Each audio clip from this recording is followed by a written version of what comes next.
Hello, girlies. Hello, other girlie. Yeah, we got all the girls, all the girls.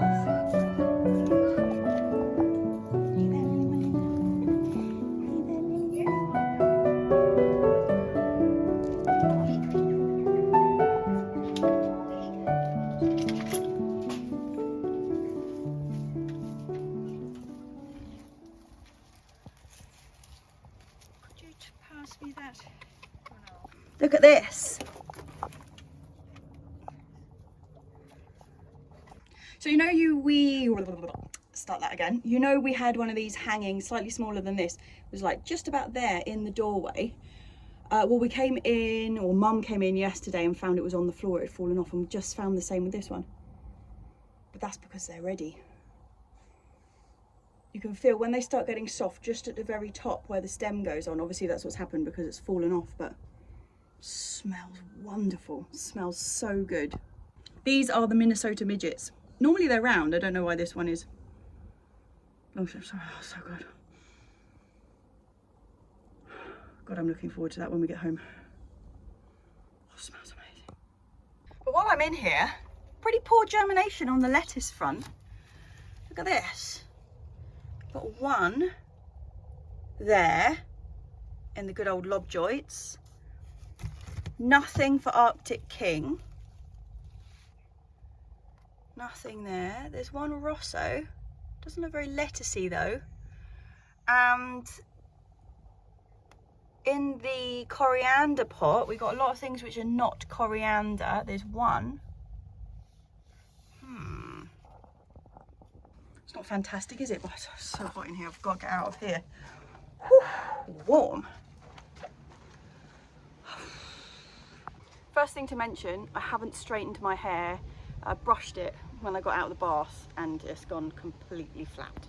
So we're just going to pass over that one and pretend it's not happening. Yes, a beautiful day. It was supposed to be storm. So we had stormy weather. Oh, I've just been bitten. Oh well, just add it to the flat hair look. Yeah, so they've been talking about this storm that's heading our way for a good couple of days now, and it was supposed to be hitting here this afternoon.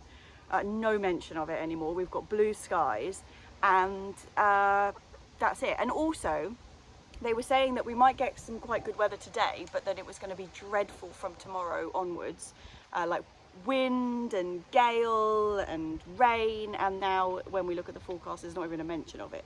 So obviously the storm has changed its path and they just haven't told us. So yeah, we just nipped up here to pick up some things really for dinner and do some watering because we were expecting rain. We haven't watered the last couple of days and things are telling us about it. Namely the spring onions that were in this bed. I say were in that bed, they're still in this bed. But they're just, not only have they had Lily rolling over them the last couple of days, seems to be her new favourite spot, but the badger's been digging. Can you see where the hole is there? Only lightly, like snuffling, but still it's not so great for seedlings. So yeah, Mum is on watering duties first thing today, but there are just, what is it, there? 3 things I need to do while I'm up here. One, do you remember last week I was saying that the chicken is out? Ruby!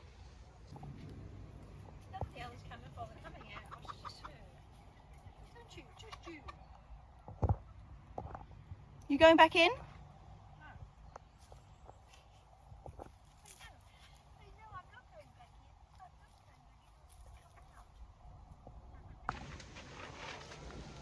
Disobedient chicken.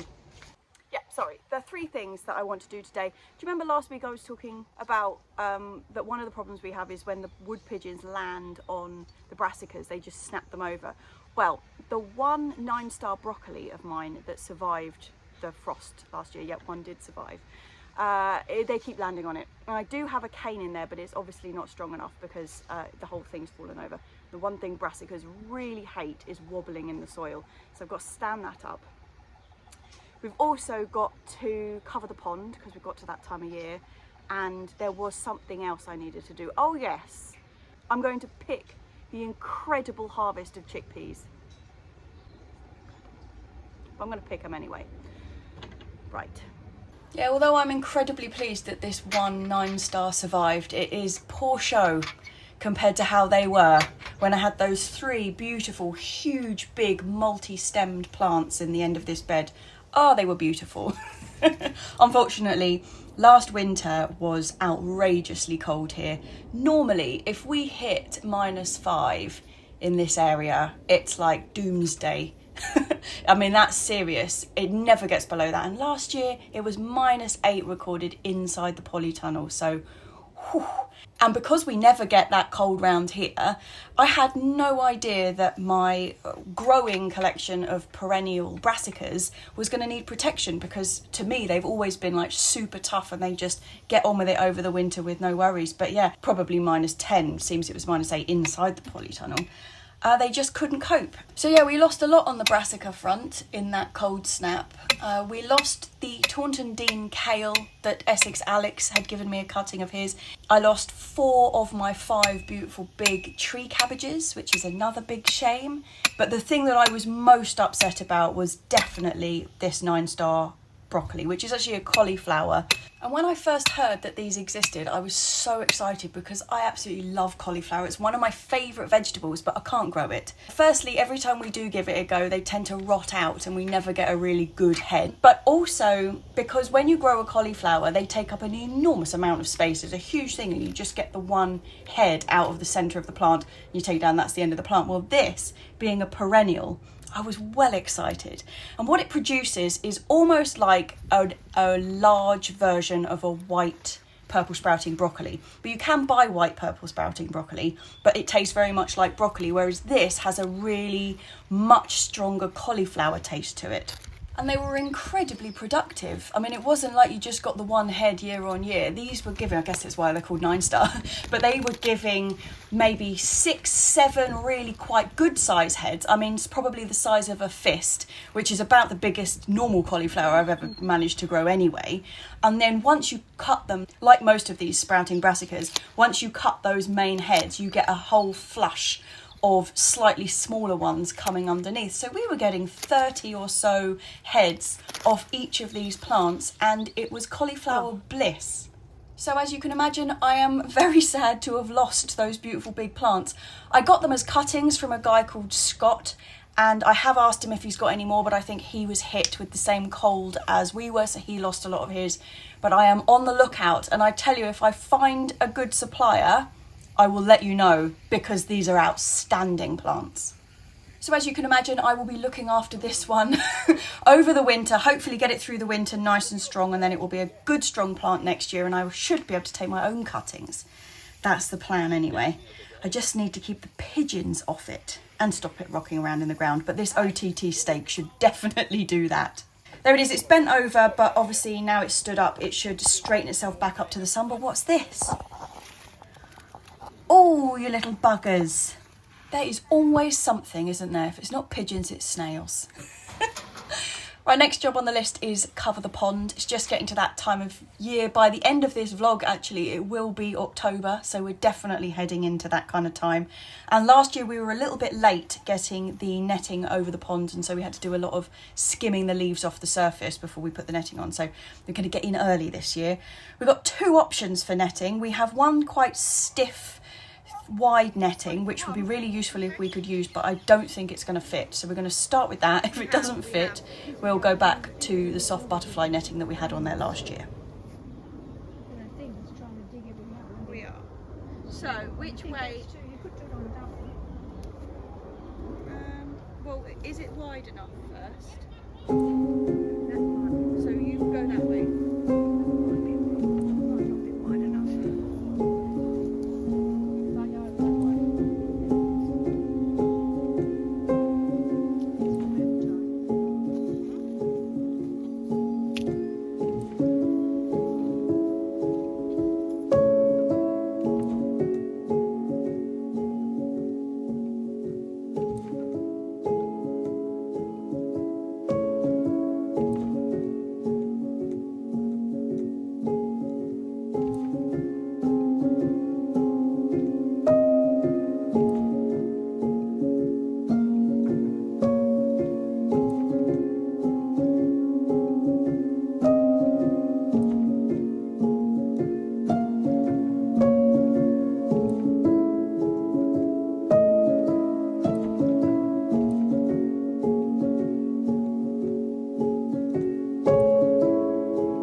Okie dokie. So that should do us, because the leaves come in from basically that tree. So we're completely covered from under the tree, and they blow in off the path that way. We don't get much coming this way, and it means that everything has still got a chance to come in and out of the pond. So that should do us.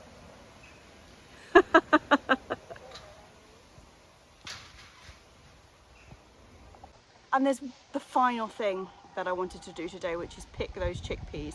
Now, as you can imagine, this isn't going to take very long, but we'll see what we got. So here are what's left of the chickpea plants. There are chickpeas on there. I mean, it's not a wild harvest, but there is something. So we will have a look. So you may remember I got sent these chickpea seeds from a guy that I used to work with, quite out of the blue, never even thought about growing chickpeas before, so I thought I'd have a go with them. Well, it turns out since I sowed these and planted them out, I've learned a lot more about how you're supposed to grow chickpeas, and I've done a lot of the what not to do's here. So considering that I hadn't got a clue what I was doing, I'm thrilled to have a couple of pods. And because I've had some success with these, and now I sort of have more of an idea of what I'm doing, I'm definitely going to give them a go next year. And the fundamental thing I'm going to do is to plant them much closer together and plant more of them. I had this idea in my head that they were going to be quite large, wide plants, because the images I'd seen of chickpeas growing, they're quite dense. Turns out they're dense because there's a lot of plants crammed in together. We're going to try these. Mum, are you ready to try a chickpea? Mum, are you ready to try a chickpea? Well, we're going to try the 2 fresh ones. Are you ready for this? Big moment. No, but I've just looked it up and you can eat them fresh raw. So. No, I've got one and you've got one. Are you going to take it? Yes. Yeah, obviously don't eat it like that. Open it. Okay, look, there is a little chickpea in there. Look at them, just like little peas. Try. Yep.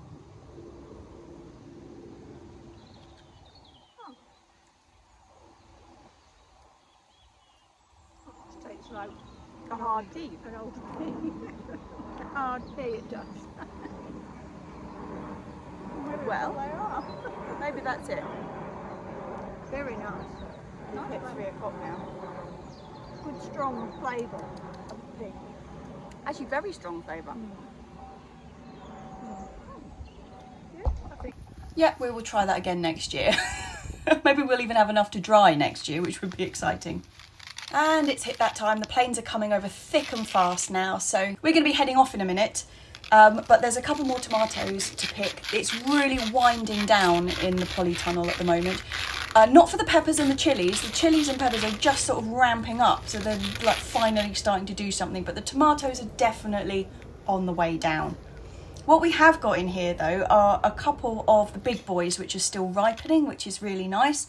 One of which is a copper river. Now we've had 2 big chaps off this already, this plant. It's a weedy plant to have produced quite so many large tomatoes, but it has been a really delicious cooking tomato. I've been really impressed with it. Copper River is going on the list for next year. Look at that beauty. A joy. A split joy, but a joy nonetheless.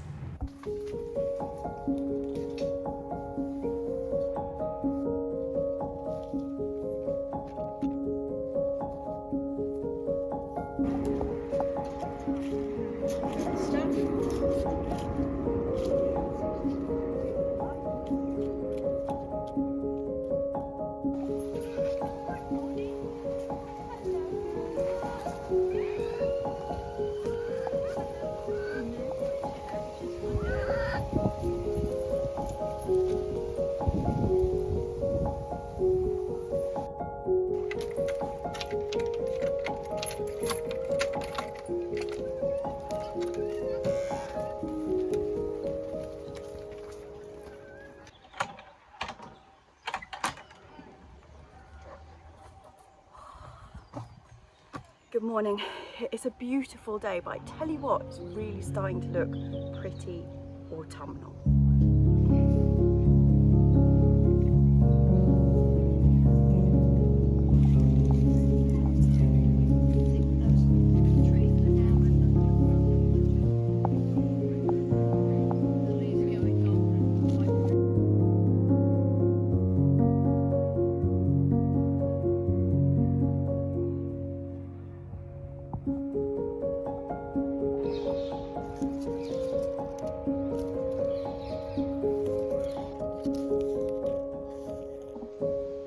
Yeah, quite autumnal. Got a good crunch going under your boots as you're walking up the path here as well, where all the trees are just starting to drop their leaves. Right, first thing I'm going to do today is actually pick the grapes, because I've noticed somebody's been munching them. And unfortunately grapes don't ripen after you've taken them off the vine, like they don't continue to ripen or get sweeter, I should say. But I think it's worth taking off because most of them on each bunch is kind of edible at least. And somebody else is eating them and I'm not okay with that, so I'm going to go and take them off first thing today.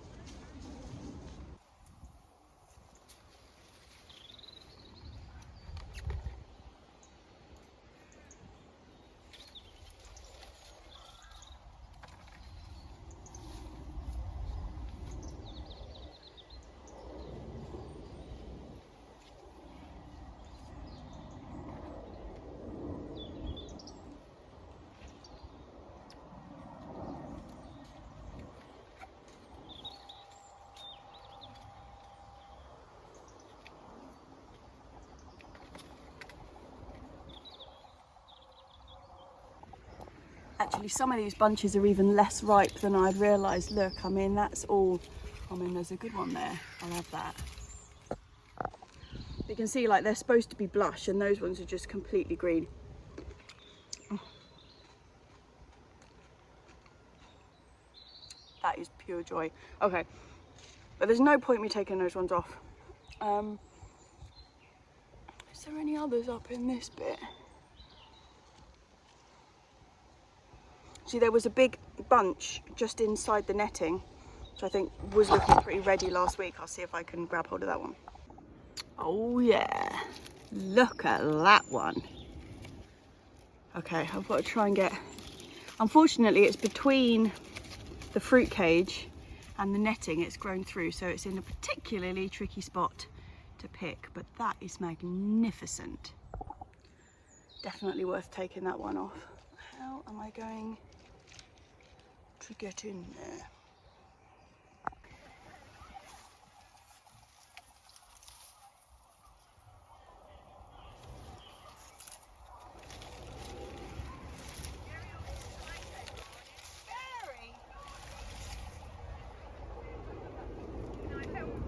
You know your snips, the ones you've got, the skinny nose ones?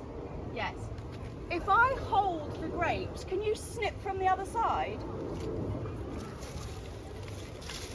Don't know if you can see me. We're going to do a bit of teamwork here. I can see the grapes. I am going to put my hand here and then move it towards you and see if we can snip that. They do.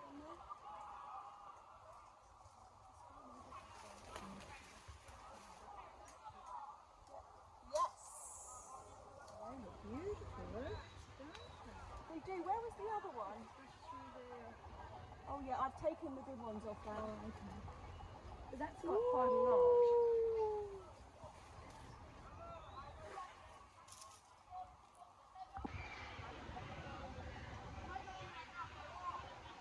It's beautiful.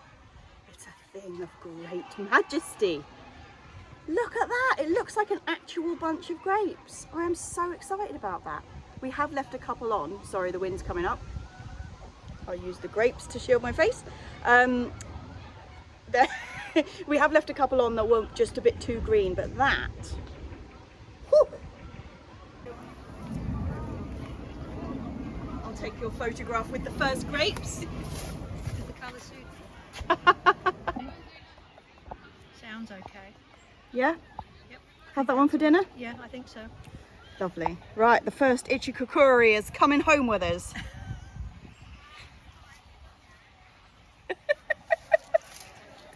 Yum. That's a good idea. We just have to then decide on what we're going to have with it. Yeah. Yes, the first Ichikakuri is coming home with us tonight for dinner. Very exciting. Gonna have that roasted. But we're also out of potatoes, so it's time to turf another pot of potatoes out. We have 2 pots left from the original lot we put in. They are Kerr's Pink, and there should also be a pink fir apple in here. Although, did we turf that out? Can't remember. Anyway, one of these is going to be Kerr's Pink. But both of these pots have been utterly neglected. So if we get one meal out of the 2 pots, I will be impressed.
Look at those little legs. I know it. It's a good spot. Those legs.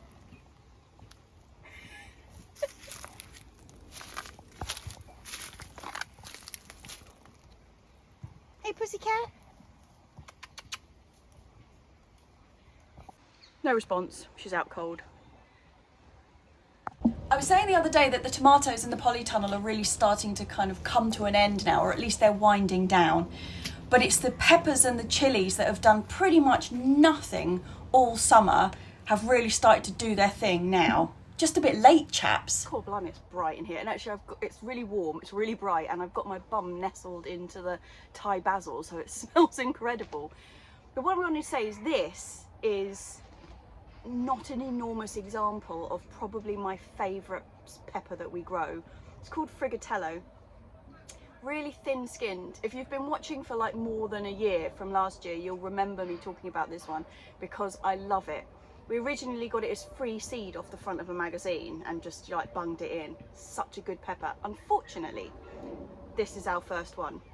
And whereas normally the plants are about 70-80 centimetres tall and covered in these beauties, our one is behind me and it's about 30 centimetres tall, and it has produced this, and there's one other coming on it, but that's about it. And it's for a number of reasons, I think. Basically, my peppers didn't do very well at all this year, and I've been trying to think why that might have been, and I think it's for 2 reasons. Firstly, God, it's bright. Firstly, I put them in that really crappy compost that I had early in the year, and that stunted them terribly.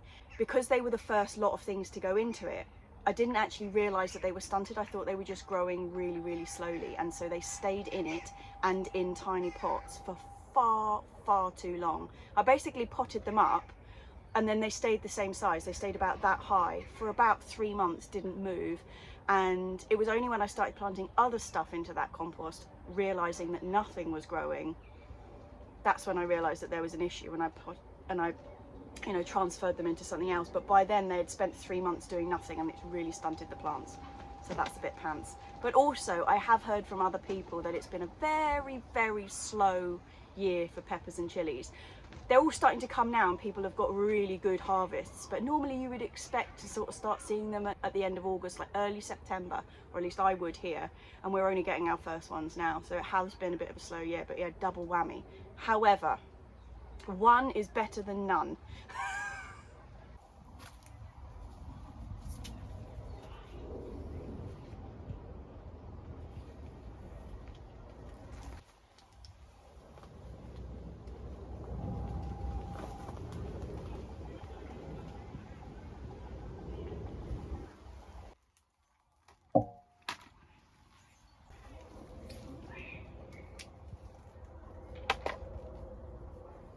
So another first coming along. We've got the first of the black Zulu bell peppers coming along. I mean, normally by now we've had quite a few, you know, good size ones about like this. But like I say, one is better than nothing, and the plant is slowly recovering from its poor start in life. This is the Thai basil that I'm rustling around in that smells like heaven. So good. Absolutely delicious. We've got quite a few of these. I've just picked one of these. This one's not quite ready. It's still a bit green on the end.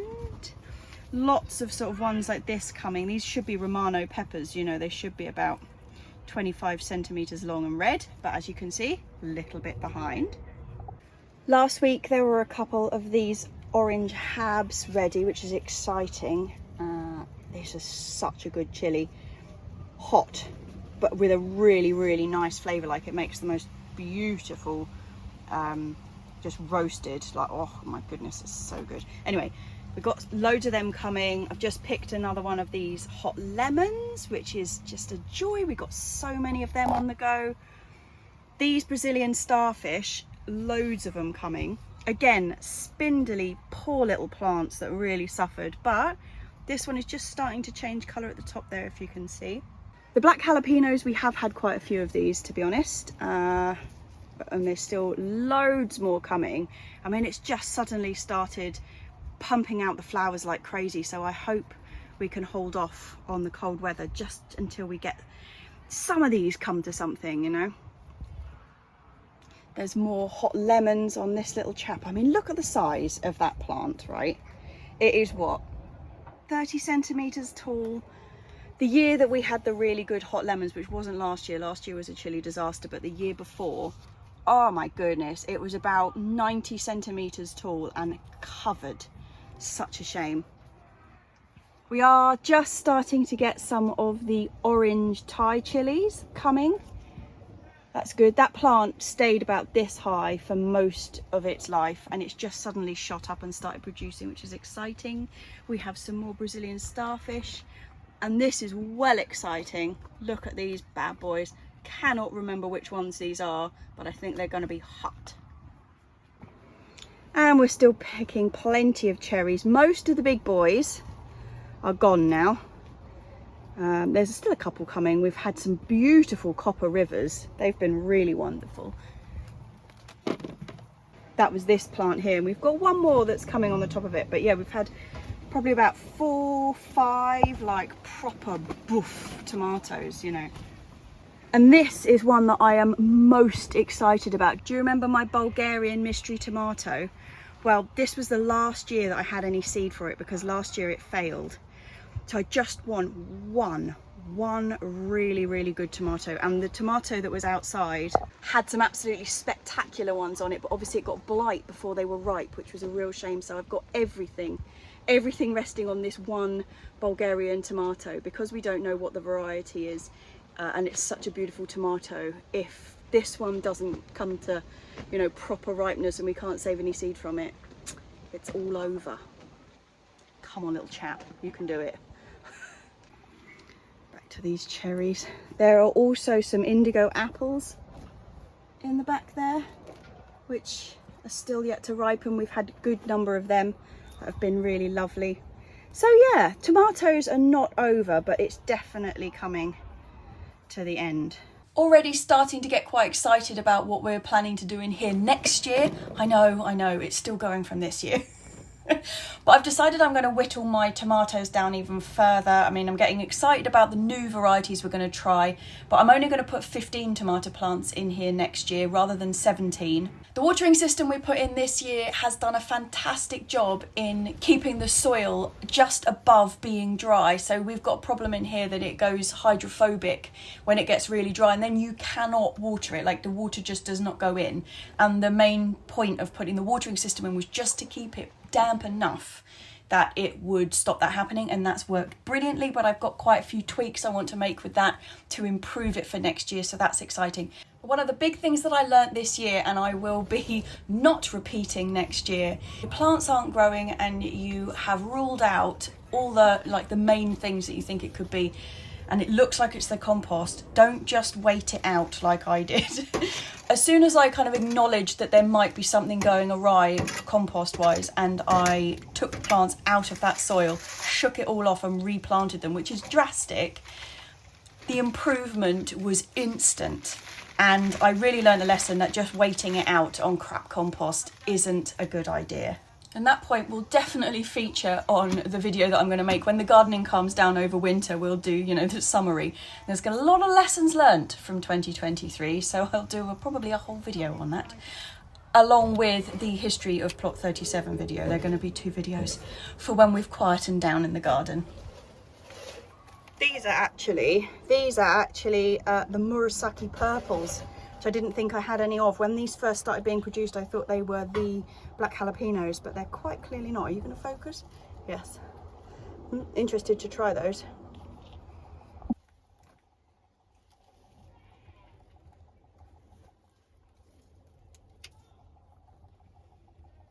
I think I might have left that one a bit long. It's a bit floppy. That's a cute one.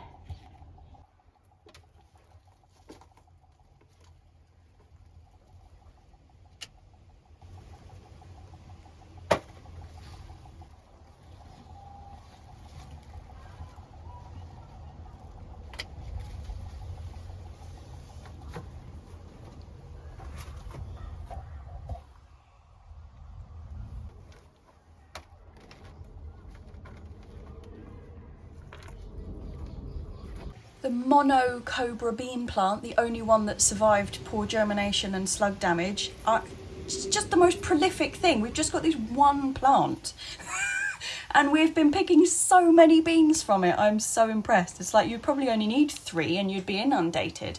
Such a good bean, this cobra. It really is. Beautiful, long, big pods and just so prolific. It really is hard to believe this is just one plant. I mean, admittedly, there's 4 of us at home and we're not, you know, dining out every night on green beans, but for one plant, my goodness.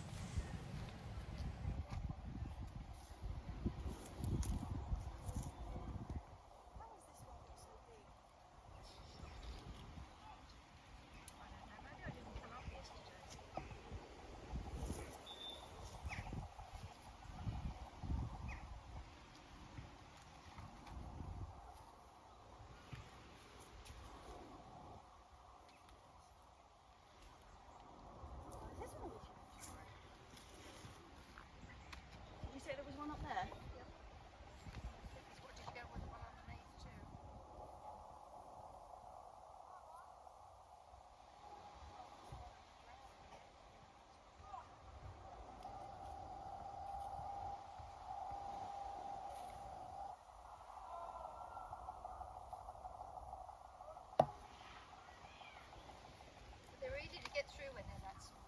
They are. Especially if you and I are just having a couple every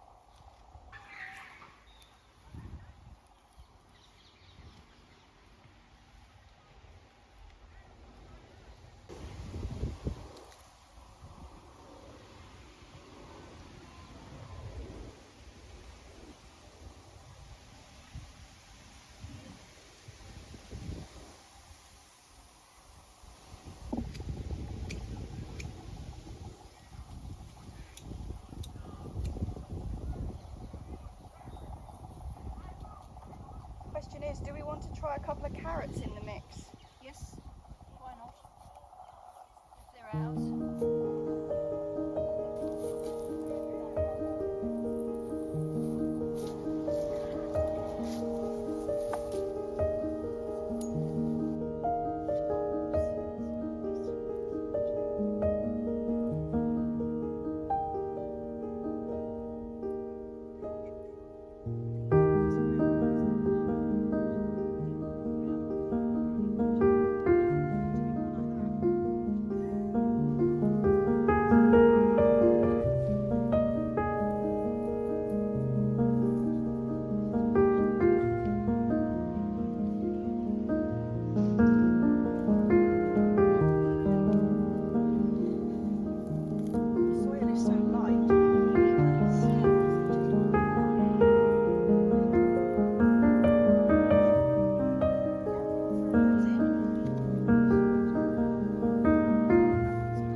This, no, I can't remember, but I'll go back and have a look what the variety was, because yeah, they are really short and fat. But then again, if we think about that, I filled this compost bed up to here when I planted those seeds. It probably isn't a great deal deeper than that. Yeah, before it hits the bottom. Before it hits the base, because I filled it right up.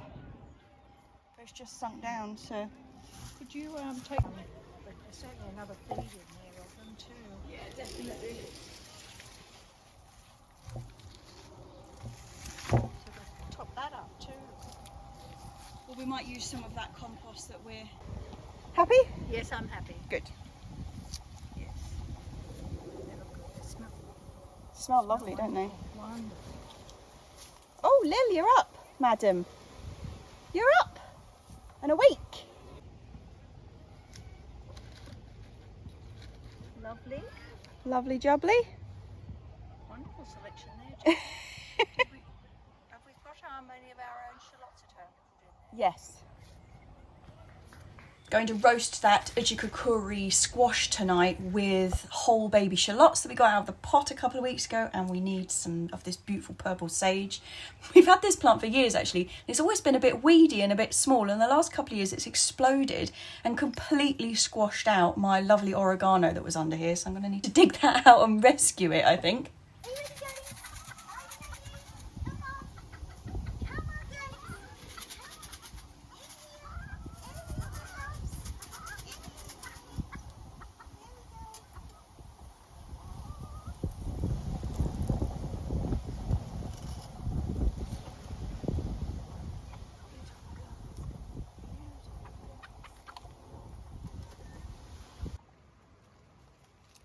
Oh, Rube.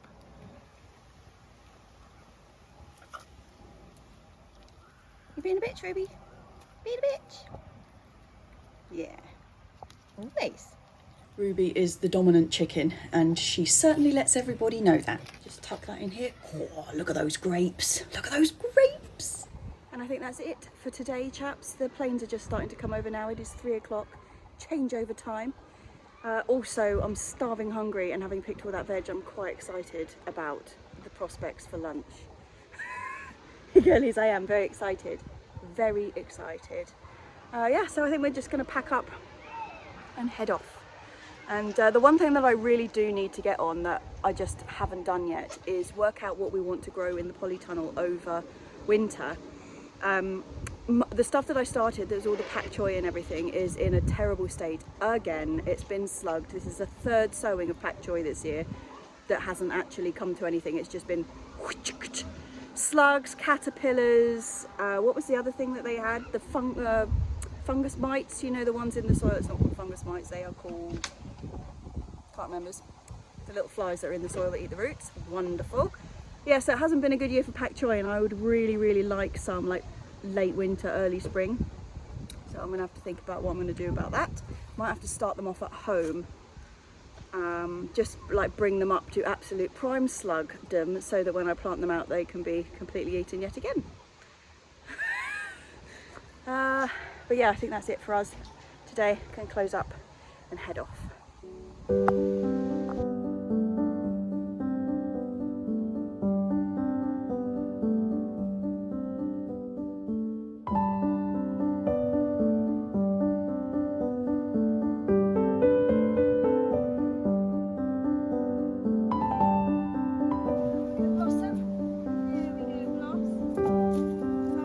Potatoes are in the bag, check. And everything else is in the other bag, isn't it?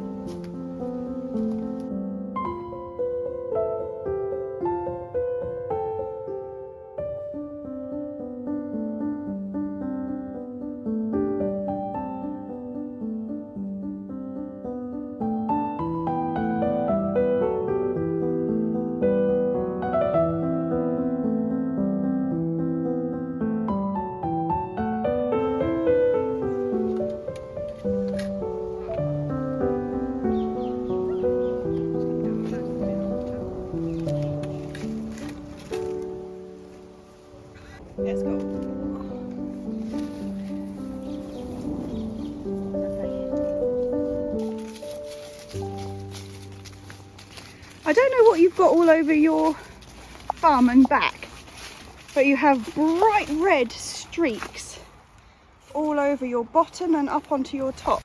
Well, chaps, that turned out to be raspberries. She had them smeared everywhere. I don't know what happened. It's like she sat in a pot of raspberries or something. They were all up the side of her jumper, all up her sleeves, smeared across her bottom.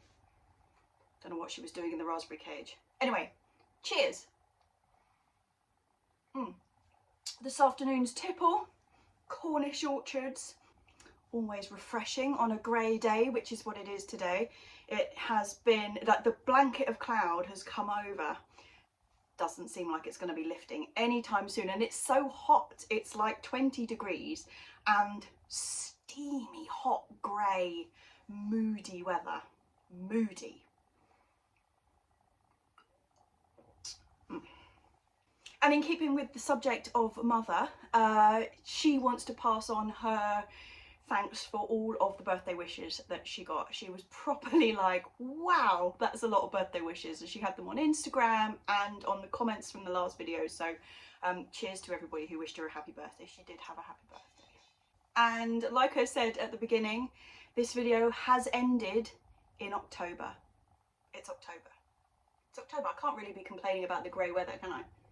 Once again, I seem to have left it a bit late for the autumn sowings. I mean, I say a bit late, I've tried 3 times. The main things that we really wanted to get going in the polytunnel over winter, pak choi, big one, and lettuces.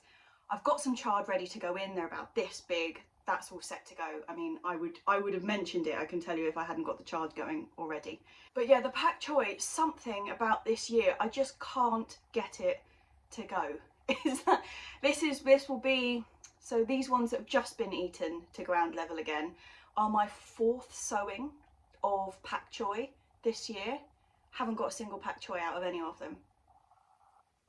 Don't know, it's ridiculous. It was the caterpillars at first, then it's been the slugs, and I've had a really good hunt around in that greenhouse. Just can't find the culprit, but they're pretty quick, you know, because pak choi is like an absolute favourite of theirs. So I am not sure that we're going to have any pak choi over winter, which is a bit of a shame. I'll have to grow it at home. Then again, we've got enough slugs in the, in the kitchen, in the conservatory. As it is, you know, you wake up in the morning and there's just like slug trails across things. You're like, where did that even come from? I haven't got any fresh veg out, and it's just, yeah, they are everywhere. They are everywhere. Talking of the kitchen, I had a couple of comments a few weeks ago asking about, because I did something in the kitchen, I can't remember what it was now, but I was in the kitchen, and but no, sadly, there has been 0 progress. It's been more than a year now since I put my foot through the floor, and we're still in this battle. But as you can see behind me, we've now also got a hole in the wall in my office because our shower has been leaking, totally unrelated to the kitchen disaster, but I am currently gutting the shower, stripping all the tiles off and getting that ready to reline. So that is another job that's on the list. At least that's something that we can get on with ourselves and we don't have to have the whole bottom of the house stripped out and have to fight with insurance companies. So yeah, cheers to being able to do the job yourself, definitely. Luckily, it's Christmas at Johanna's this year, so I don't have to fret. Like last year, I was fretting that we wouldn't have a good kitchen floor for Christmas, which we didn't. I certainly didn't think it would be the following Christmas that we still couldn't have a good floor, but you know, never mind, never mind. The kitchen is still usable. The absolute tank of an oven we've got is falling into the floor, but you know, shh, doesn't matter. It's fine, it's fine. Anyway, chaps, my big job for this week is I want to have a bit of planning session for next year. I mentioned earlier that I'm getting overexcited about the tomatoes and what's going on in the polytunnel. I think that's because I've been a bit down about the chilies and peppers and things that I would normally have expected to be romping away in there, and they just haven't. So I've been a bit like, I don't think they're exactly going to catch up, but the fact that they're giving it a go has really cheered me up and got me quite excited about next year. I've got to start thinking about garlic. A couple of you have already messaged me to say, don't forget your garlic, woman. Thank you for that. I've got another lot of chimidy wrapper to get in. I have remembered it is on the board, just a little note at the bottom. I'm going to try those peas. Obviously the peas that I did before, where I was just having a bit of a gamble late summer, was just before we got all that really hot weather and they could not cope with it, poor little sausages. I got them into the ground and they basically just fried. So that didn't work out so well, but I am going to give them a go as overwintering. So we're going to have overwinter broad beans, overwinter peas, garlic, get some onions in. Yeah, there's quite a lot going on. I keep saying, oh, well, when the gardening calms down, like over the winter, I'll do this video and I'll do this video, and I still want to make that video about like the history of Plot 37 and how long we've had it and all that kind of stuff. And I'm like, I'll do it as soon as the gardening calms down. It just never seems to, does it? Oh, damn it. It's raining. My laundry is still outside. I'm going to have to go. Cheers, chaps. I will see you next week. Thank you to my wonderful Patreons yet again. They are the names you see at the end of every single video. They are what keeps this vlog going. And to everybody else who watches week in, week out, cheers to the lot of you. I'm going to go and save the laundry. See you later, chaps.